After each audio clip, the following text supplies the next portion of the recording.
The broadcast is now starting. All attendees are in listen-only mode.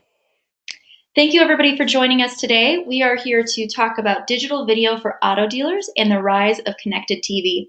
We are here with Joel Sesko. He is the head of automotive for AdTaxi, and he's going to take us through the presentation today. Just a couple housekeeping pieces. If you have questions, please type them over in the questions bar or the chat box. We will try and get to all questions by the end of this webinar here today. If we don't, we will definitely follow up with you by email to answer all of your questions that you have. And of course, after the recording, after the webinar, excuse me, we will send out the recording. It might take us a day or two to get it out to you. We have some technical issues with our hosting platform, but we will get the recording out to you within the next few days.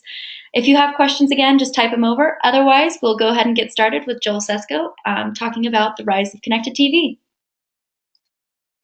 All right, thanks, Kenzie. Hello, everybody. Let me get my screen shared here. And Kenzie, if you'll give me the thumbs up if it's working. Looks good. All right. Okay. Well, again, thanks for giving me a little bit of time on this Tuesday morning or afternoon, depending on where you are. I'm excited. I'm excited to talk about digital video. I'm going to talk about digital video, and I'm going to talk about connected TV specifically. But I'm really excited because there's been a lot of buzz around the topic in the last few months. And we at AdTaxi, we think it's important to make the case for why your dealership should seriously consider moving away from thinking of it as a TV budget and instead making a mental shift and instead thinking of it as a video everywhere budget. So let's get started. I'm going to, we'll start with just a little bit about myself and a quick primer on AdTaxi, just so you know where we're coming from. And then I'll dive in, set the stage for why video in general and the enhancements offered by digital video in comparison, specifically when compared to traditional TV or cable. And then we'll dig deeper into the advantages offered by digital video from a targeting, storytelling, optimization standpoint. And then we'll get to connected TV in particular. So I want to end with a common sense way of determining what your budget split should be between traditional and digital video. That's probably the most common question that I ever get. So hang tight till the end for that. All right. So like Kenzie said, my name is Joel Sesko. I'm the head of automotive for AdTaxi. I've been with the company for going on 4 years now. And I've spent my entire professional career within automotive. And all of it, except for my tenure here at AdTaxi, all of it's been within dealerships specifically. So selling cars, running BDC departments, internet sales departments, training, running marketing, all of that good stuff. And I live in Ohio, so just in case anybody emails me or adds me, that's where I am physically. And AdTaxi is based in Denver, Colorado.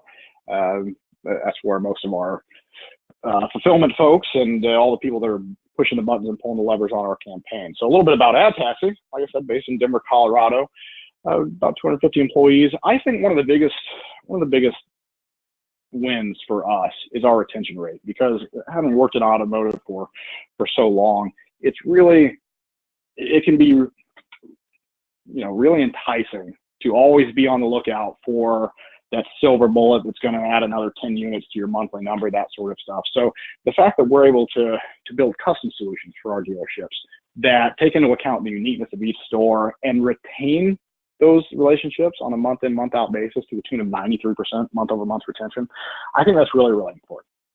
So obviously everyone's proud of their achievements. AdTaxi is no different. We have a multitude of partnerships. The slide's actually a little out of date. So we're a Google Premier partner, but it's not always just about Google. People search on Bing as well, and I'm going to give you some examples of that. But in addition to Google and Bing, we're also one of 6 SMB Facebook marketing partners in the country. That's not automotive specific. That's for all categories.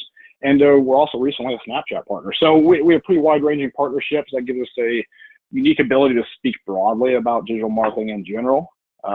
So yeah, video is obviously the topic today. So now that you know a little bit about me and a little bit about AdTaxi, let's get started. I want to start off by saying I'm assuming that you and your dealership already do traditional TV or cable advertising.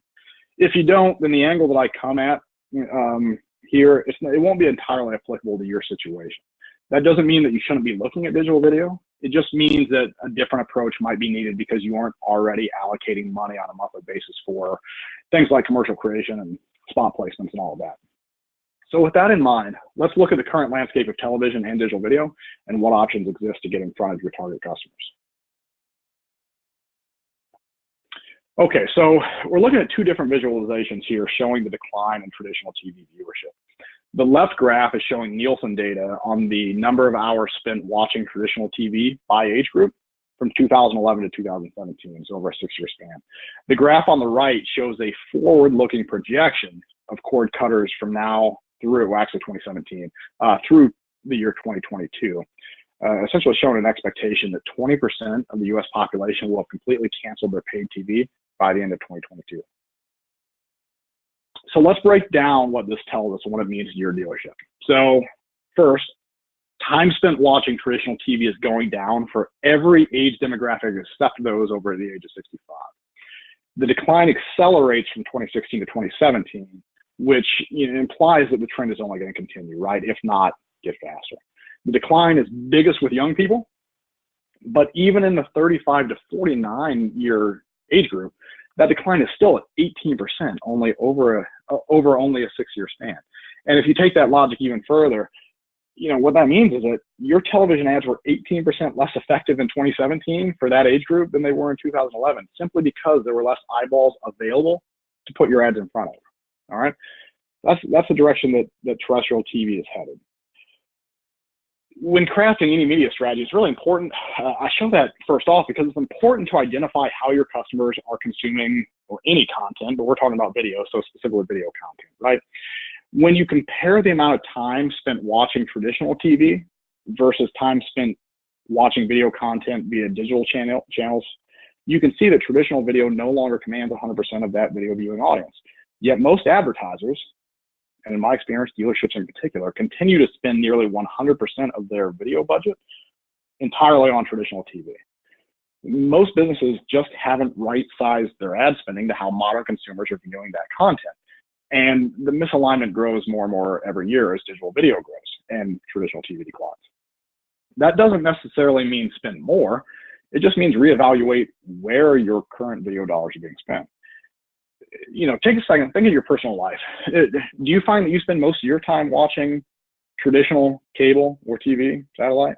Or are you on your phone, an iPad or a computer?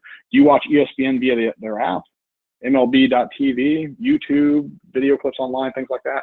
Think of your family, spouse, especially if you have kids. How do they consume their media? Chances are more and more of that time is spent outside of traditional broadcast TV. Now, think about what your dealership is doing. Think of your dealership's video budget. Does more than 75% of that total video budget go to traditional TV or cable? If so, then you're out of step with the video consumption habits of your customers. If it's higher than 87%, if more than 87% of your total video budget is spent on traditional TV, then you're even further behind where the average business is in the United States. So, like everywhere else, the internet has really led to a lot of fragmentation within the video space. There's just more options than ever before to put your commercials in front of potential customers. And not only do you have traditional cable or broadcast television like you always have, but you also have each of these digital options for where customers are spending time online consuming video content. It shouldn't be an either-or media strategy. If you believe in video, if you're putting the time and the effort and the money into creating these spots, the best option is to adopt a video everywhere strategy. If your customer base is there consuming video content and they're the right person to put your message in front of, however that's been determined by you, then you should be there as well, so long as the price and the return on the investment makes good business sense. All right, so a real life example here. So I want to make an important point because I found that everyone listens closer to the rest of this if we get this out of the way. Just because you buy space on your local TV stations, that does not mean that your ads are showing to everyone that views video content from those channels. All right, that's important to understand. The only people that are seeing your ads that you're currently buying are those that watch it via the traditional methods of cable, satellite, or over-the-air antenna. For those that have cut the cord and are watching that same content digitally via Sling or Roku or Apple TV or DirecTV Now or any of the others, that ad space is bought and sold differently. It's bought and sold programmatically in the same way that many other digital marketing advertising options are. I'll get into that. But here's a live example of what I mean. So one of my coworkers lives in the San Francisco Bay Area, a pretty large media market. And he was over at a friend's house who had recently cut the cord and switched over to DirecTV now. They started seeing these commercial break, we'll be right back kind of placeholders popping up for 15 or 30 seconds. And you know, his neighbor said, man, these are really weird. I see these all the time and I don't know why. Well, they were happening because there weren't any businesses that bid on that ad space for those two individuals at that exact moment. So instead of seeing a local car dealership's commercial being served to them on the cheap, they stared at an ESPN logo for 30 seconds. So I personally see the same thing. You know, I live in the Columbus, Ohio DMA, and oftentimes I use PlayStation Vue as my connected TV provider. I've had it happen to me while watching Ohio State Buckeye college football games, and so you all know how expensive that sort of local sports, you know, big ad dollar, those ad spots are really expensive when bought directly through a local station. But it's a totally different process for digital video. This just goes to show that the tremendous scale that's out there for digital video and how that scale has outpaced advertiser adoption. So that's basic economics, right? So if there's more supply than there is demand, or if there's more, if there's more supply than there is demand, what that means is that for the advertiser, that's really, really cheap inventory, really, really inexpensive inventory. So if you remember the previous slide on the disproportional amount of spending versus time spent for traditional video versus digital video, this is the real world result of having more available eyeballs to put a message in front of than there are advertisers going after them. So let me give you some examples of scale. This is another common question. So on the screen, you can see that in the San Francisco DMA, just for connected, this is specifically connected TV. Connected TV available impressions per day, 817 million, 818 million. In Los Angeles, 863 million available digital connected TV impressions available per day. Philadelphia has 207 million. Boston, Manchester DMA, 201 million impressions per day. Detroit, 148. Denver, 128. Minneapolis, St. Paul, just under 100 million, 99 million available impressions per day, right? Just to give you an example of the scale. So digital video has several advantages over traditional TV. Advantages in targeting, the ability to tell a progressive sequential story, the ability to track when people hit your website after being served a commercial, being able to bid on the individual or a single household rather than just a general demographic, and the ability to adjust those bids based on data. I'm going to walk through each of those before I dig into the specifics on connected TV. Again, just so we're understanding what the capabilities are. A lot of companies speak about video, especially digital video, as if it's a product unto itself. It really isn't. The video is just the creative method, right? So you can have static creative, which would just be an image. You can have, video creative. But it still fits into paid search, paid social, display advertising. After all, YouTube's the second largest search engine in the world, second only to Google, and Google owns YouTube, right? And if you get onto Facebook right now and try and scroll at all, you'll see, videos all over the place. So the way that a digital video campaign, regardless of platform, is ran has much more in common with any other digital campaign than it does a traditional TV cable buy. The targeting, transparency, reporting, insights of a digital campaign paired with the effectiveness of a traditional TV buy, that's what digital video really brings to the table. So the ability to target viewers via digital platforms is really in stark contrast to traditional television. If we look at the traditional process of buying TV spots, a dealer they have to start by defining who they want to reach using broad demographic info typically. So let's say you're a Ford dealership. Let's do an example. Let's say you're a Ford dealership and we want to reach potential F-150 buyers. Well, what does an F-150 buyer look like? And you have to come up with that kind of profile. So maybe we define a potential F-150 buyer as a male aged 35 to 65 with an average household income of $55,000 and over that owns their own home, right? Something along those lines. And then you go and you look for programming that has viewers that match that defined audience as closely as possible.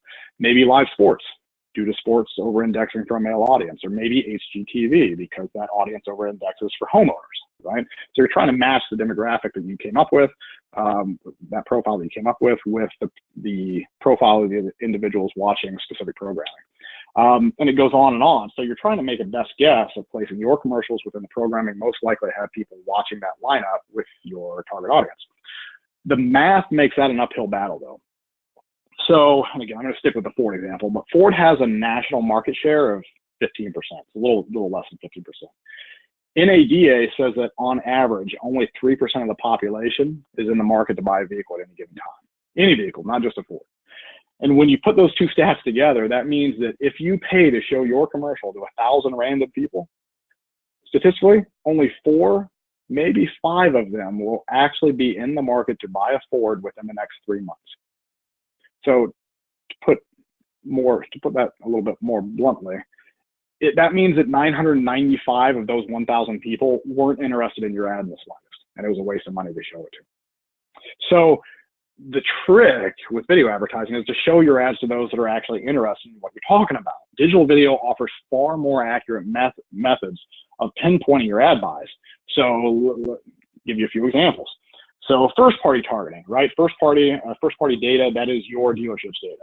So an example of using first-party data to target video ads more effectively would be you could take a list of your sales customers over the past 3 months to get a good spread of people, and you could build a audience that looks like those that have bought Fords from you in the last 3 months. You can retarget. So you can take a look at people that have been on your website looking at a specific model and then follow them around and show them video content on why they should buy that model specifically from you. You can use third-party data. So that's things like make, model, and tender lists and things like that. Look-alike modeling, I already gave you an example of that with first-party data, but you can also get very, very specific with geographic targeting. And depending on the platform, you can target down to the household or even sometimes the individual level. So if you're retargeting, that's obviously retargeting an individual, but you can get as specific as household level geographic targeting, which is much, much different than a major media DMA, right? So examples of the benefits of digital video. Another unique ability of digital video is in its capability for sequential storytelling. I'll give you an example. So, you might think that you want to tell a potential customer, what video should you put in front of that person? Well, you want to put a video in front of them that tells them why they should buy and why they should buy from you. But in reality, what you tell them should be different at each stage of their purchase journey, right? So think about when someone first walks onto your lot. What does your salespeople do first? Well, they introduce themselves in the dealership, right? But after that initial introduction, it would be pretty strange to hear that salesperson continue to introduce themselves over and over. And it would be equally off-putting if they started shouting their lowest lease price as soon as that customer opened their car door. At the dealership, it's the job of the salesperson to walk the potential customer through a progression of information that hopefully culminates in a sale. Different information depending on where they are in the buying process, right? The steps of the sale. Digital video can do the same thing. Because we're able to bid on individual customers and individual households, once they've seen that initial video a time or two, watched it to 100% completion, you can show them a different video for future impressions. A very overlooked opportunity is just another example is the loyalty stage. So when someone has already purchased from your dealership, maybe you use that list of recent purchasers and then you show those people for the next, 3 months or so. Maybe you show them a few fixed ops commercials because we all know that transitioning somebody from a sales customer to the fixed ops department is the best way to get a repeat customer. So maybe that's how you use that ability to tell sequential stories. It's really only limited by your creativity as far as that goes. So with any digital marketing platform, the ultimate goal of digital ads is to get someone to your website, someone to your lot so that you have a chance of selling their car, right?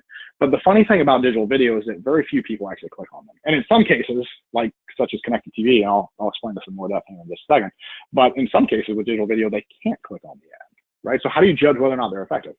And even when they can, most people don't. For example, if you're on YouTube, you see an ad, do you ever click on it on purpose? If you're like most people, the answer is no. People literally see hundreds of ads per month.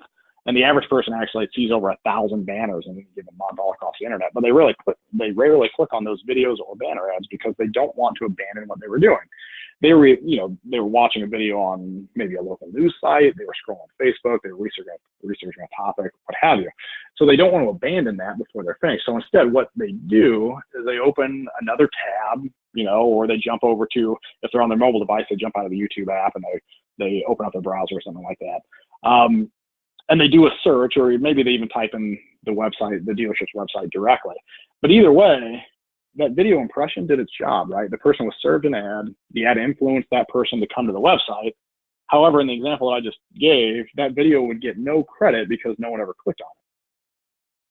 What I just described, that's a view through, all right? And ad tax is able to track this for digital video campaigns. If no one has ever talked to you about view throughs before, especially as they apply to either general display or digital video advertising in a specific way, that's really too bad because it's important for a number of reasons. First, it shows us the true impact of an ad. For example, a commercial with a lower direct click-through rate might actually be driving more traffic to your site than an ad with a higher direct click-through rate by the time you take into account those that watched the video but ended up on your website without directly clicking. Second, it changes the way that you optimize a campaign, because if we're able to analyze post-video view behavior, imagine how powerful it would be if you received that same sort of post-view information from your local TV station, right?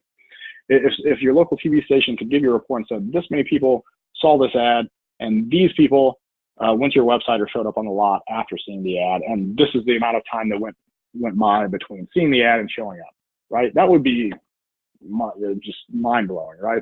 But that's the power that digital video offers right now. We're able to track individuals that have viewed one of your commercials, showed up on your site, and then track their behavior through your website and optimize based on those actual on-site conversions, not just who saw the ad, not just the topical metrics that you typically see, but actual conversions, giving us an unrivaled ability to really see the entire picture of the influence that your commercials are having on shoppers and make adjustments based on that. Remarketing to website visitors, to speak more on that, that's another way that digital video platforms just performs in ways that wasn't and isn't possible via traditional methods. With traditional TV or cable, there's no way to target individuals that have been to your website previously, but we can with digital video. Since we're capturing both direct and view-through traffic, like I went over on that previous slide, we can use that on-site activity to feed a quality, performance-driven remarketing campaign in ways that just wouldn't be possible otherwise. So once a customer comes to the website through a prospecting campaign, assuming that they don't fill out a lead or form on that first trip, they get dropped. They can be dropped into a remarketing campaign, and we can even adjust how much we're willing to pay for that remarketing impression based on exactly how much engagement they had with your inventory the first time around. The more engagement they took, the hotter the prospect, the more they're worth to you, the more we're willing to pay to market to them. And we're of course remarketing them with the goal of bringing them back to your website and take that next step and convert, whether that be a submit a lead, what have you. So that's how view-throughs plays into remarketing. Very important. For those same remarketing campaigns, dynamic recency bid adjustments, there's another tactic that should be used to make the most of your video budget. It's based on common sense, but unfortunately it isn't all that common. Recency deals with the amount of time that's passed since a shopper engaged with your website. So let's say that someone just spent 3 minutes flipping through pictures of one of your cars on a VDP page on your website, but they leave without submitting a lead, right? So you're still blind to them, who they are, not much of a way to, you can't call them, you can't email them, that sort of thing. The next day, they're a part of our remarketing campaign and they show up online again. We have the opportunity to retarget that person with a digital video ad. Obviously we want to, because that's a hot prospect. They were on your site engaging with your inventory, quality engagement.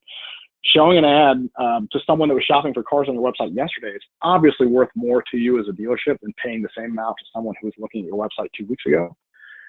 There's a law of diminishing returns in play. So if it's been 2 weeks and they haven't been back, maybe a month, right? They haven't been back online. They haven't been back to your website. They haven't taken any further behavior to show they're in market. Well, might still be willing to show them an ad, but I'm certainly not willing to pay the same amount for it that I would have been the day after they were on my website, right? Willing to show the ad, but it has to be for the right price. You can compensate for that common sense reality by dynamically dropping the amount that you're willing to pay to show that person an ad as more and more days go by without them taking any more action. The longer that it's been, the less that you're willing to pay to show them another ad. If no one's ever talked to you about dynamic recency bid adjustments, same deal. Like, this isn't something that we invented, certainly not. But you can see that it's really just a solution built around common sense. The unfortunate reality is that most dealerships that dabble in digital video, they do so as a part of either their manufacturer's preferred vendor or co-op program, And detailed targeting like this just isn't something that's scalable for those sorts of at-scale mass market programs. It's only a customized individual dealership approach that you see this sort of setup, but it absolutely makes a huge difference. Okay, so that was all digital video generally. And I know that's a lot, threw a lot at you. Just take a second and just think, how much of that do you get with your traditional TV? Again, not to say that traditional TV is bad. It is what it has always been.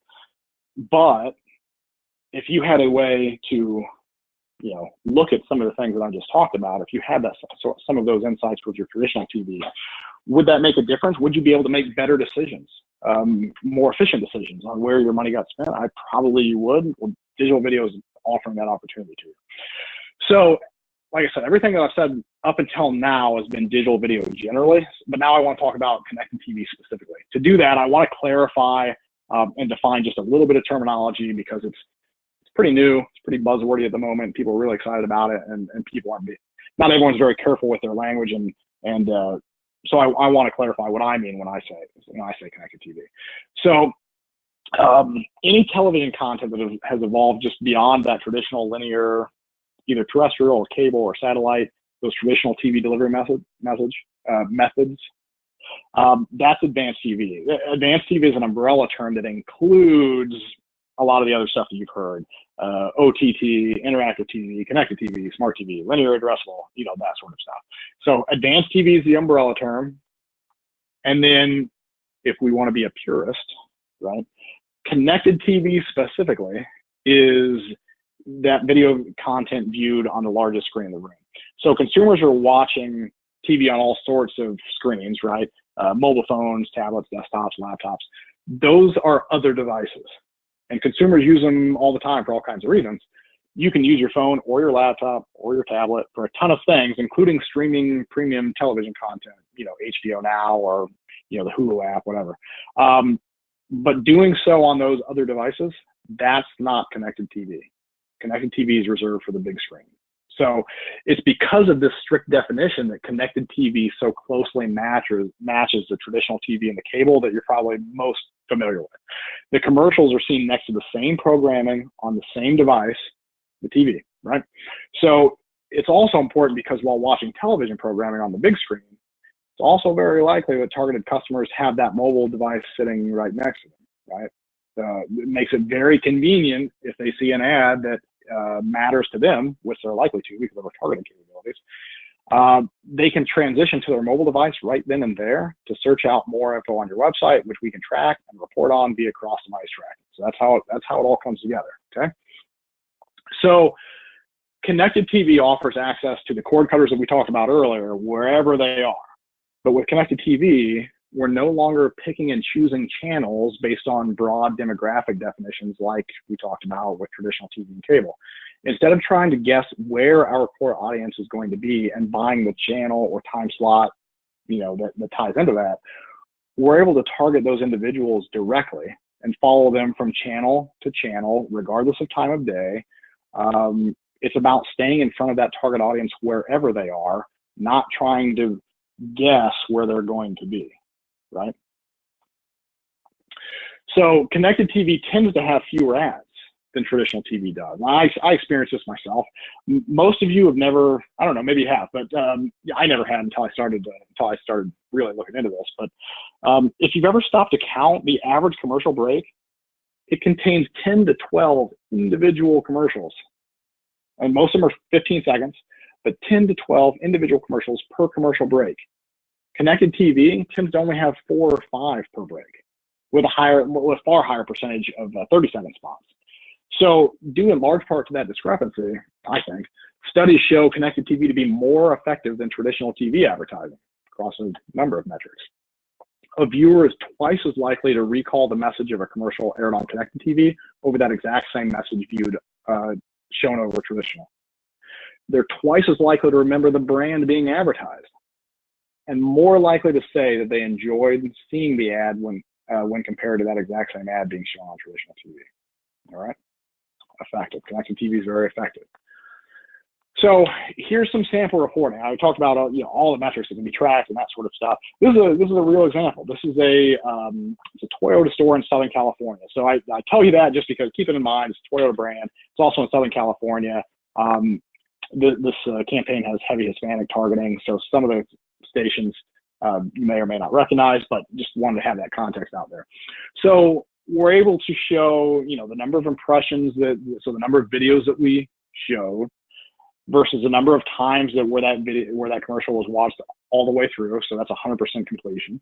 It's pretty high, because just like traditional TV, there's only a couple ways to get around it. You can turn the TV off or you can change the channel, right? So the completion rate is going to be pretty high, and but we know what it costs to serve up an individual impression. This is a big difference, right?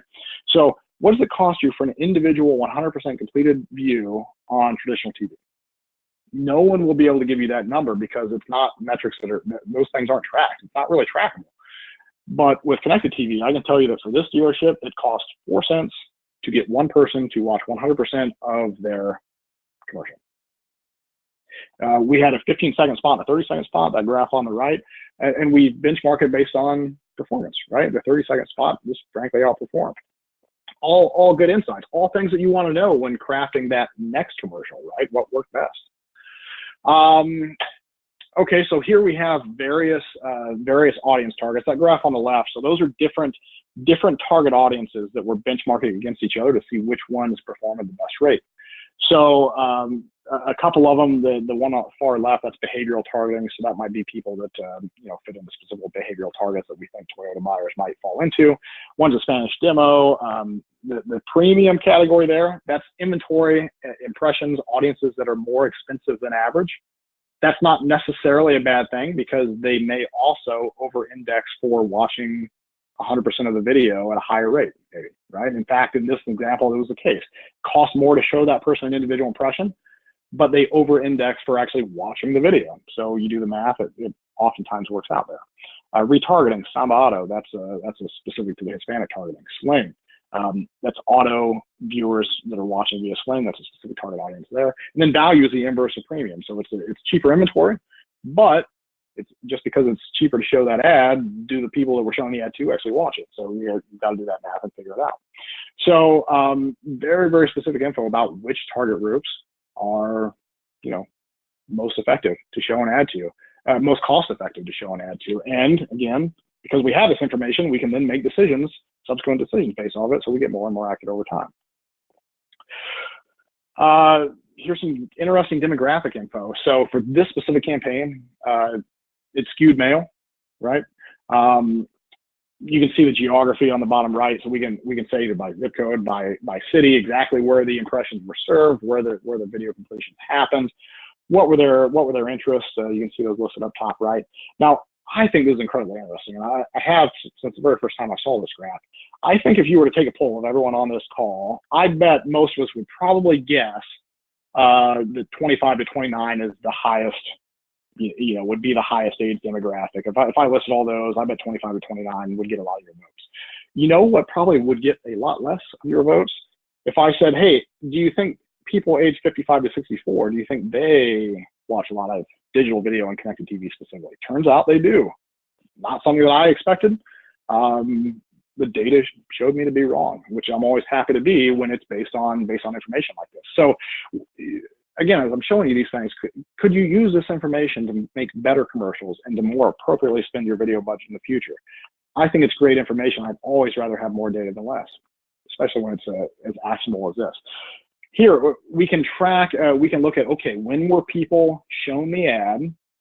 When did people show up on the website to convert, right? So the graph on the right, you should probably be in the opposite order, but the graph on the right shows what day of the week we're showing the ads. And I think that pretty much matches what you would expect, right? So when are people watching TV, the most TV? Towards the end of the week and the weekends? That's probably a pretty fair guess. So Wednesday, Thursday, Friday, Saturday, that's when we were serving the most ads. When were on-site conversions happening? So when were people going to the website and actually doing things on the website that had previously seen an ad? That's the graph on the left. Well, turns out Monday, Tuesday, Wednesday, and Saturday. So let me make the next jump and tell you what I think was happening. We all know when most sales happen. Friday, Saturday, or and Sunday if you live in a state where you sell cars on Sunday. So Friday, Saturday, Sunday. So we're showing people the ad on the weekend. They're going to work and they're doing their research Monday, Tuesday, Wednesday. And then the following weekend, they're going and actually doing in-person dealership visits. I think that's a fair assumption. Now, again, we can test it. We can continue to test that. But based on the data that I'm seeing, does that fit with the logical model that you could probably come up with? Yeah, it seems to.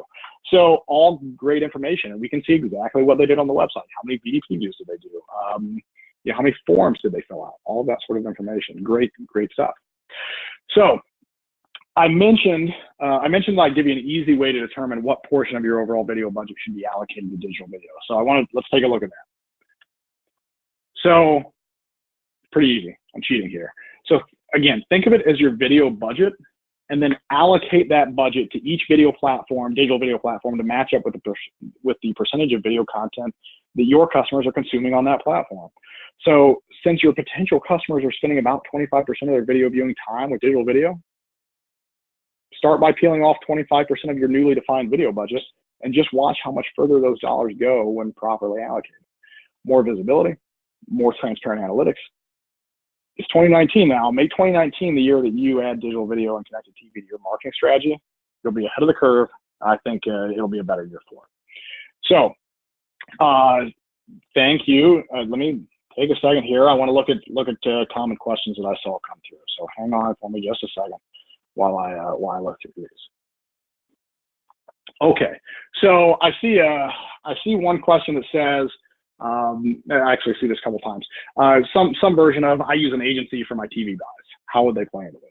Some version of that question. So that's a pretty common situation. An agency is still, very useful for connected TV also.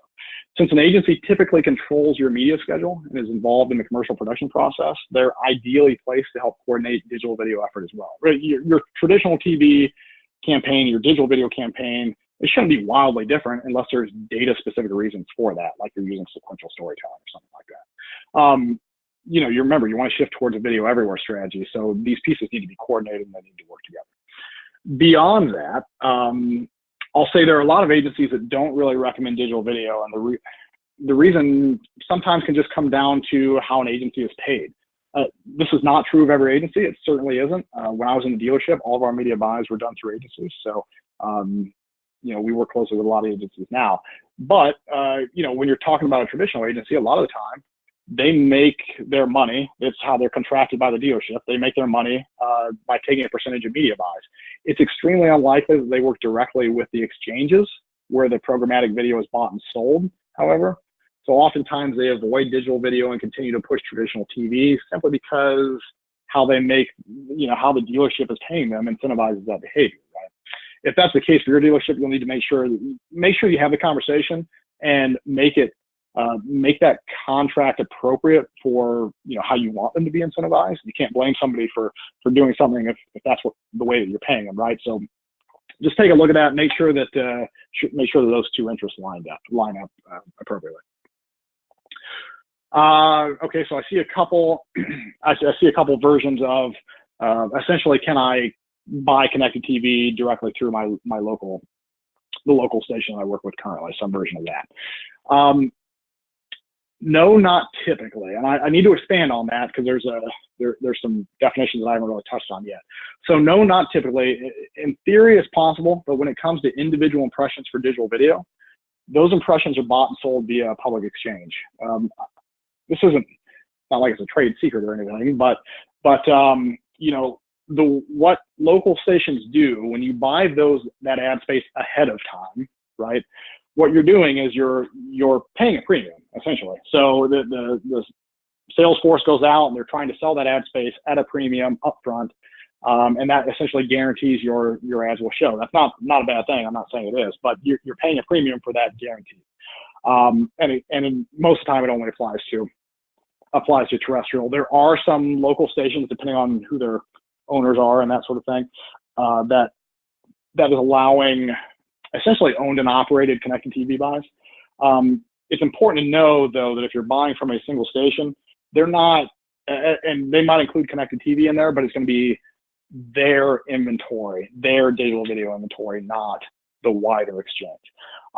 What happens is that if that inventory goes unsold up front, it is then given to the open exchanges that exist for everyone to bid on. So it's like a clearance sale at that point. So not only does it usually not, because there's so many daily impressions available, which is why I went over those numbers up front. There's so much available inventory. It doesn't make sense to buy it up front. There's not a need for that. And so that means you can get the exact same inventory cheaper if you buy it in real time through the exchange. And if you buy it up front or something like that, you're essentially giving up the real-time targeting that digital video impressions allow for. Anyways, so hopefully that makes sense. Ooh, that's an interesting one. So are you moving towards reporting showroom visits attributed to connected TV ad views? So that's an interesting question. That is getting closer to being possible. There's a lot of different moving pieces in that that mostly deal with privacy and things like that, as far as being able to match back to a specific individual. So you can target specific individuals, but they're anonymous individuals, right? So you're not targeting John Smith and it's John Smith. You're targeting, user 1287578, right? Like it's not a specific person. So there are ways to get very, very close to that. If you're interested, I talk to your ad taxi, close to the ad taxi representative, and we can kind of walk through ways that we can get very, very close to that. If you're interested in attributing showroom traffic to connected TV generally, but also digital marketing, just more broadly. Yes, we are sending out a replay, and okay, that's the extent. So, Kinsey, I'll pass it back to you. I appreciate everybody jumping on. My information's on this. Some of my contact information's on the screen. Hop on. We also just released an article on connected TV that basically covers a lot of the same content that I just walked through, except in written form. So if you want to see that, head on over to adtaxi.com. Check out the automotive. Actually, I think it's in the resources section. So check out the resources section. It's probably the most recent thing on that page. So check that out as well. That should be very interesting to anyone that was interested enough to be on this webinar. So I appreciate everyone. I'm going to be at NADA next week. AdTax will have a booth there if anyone will be there as well. Definitely stop by and say hello. I'd love to meet anybody that took the time to listen to me talk for 45 minutes. I appreciate it. Kenzie, back over to you. Thanks so much, Joel. Again, we'll have this recording out to you within the next day or two. Stop by our booth at NADA, and then, as Joel mentioned, we have a lot of other resources on adtaxi.com under the resources tab. It looks like we have a note that somebody had an issue getting a hold of automotive at adtaxi.com. If that's the case, always feel free to email info@adtaxi.com, and we'll get that over to Joel and his team as well. Without further ado, we'll send out this recording, and thank you again, Joel.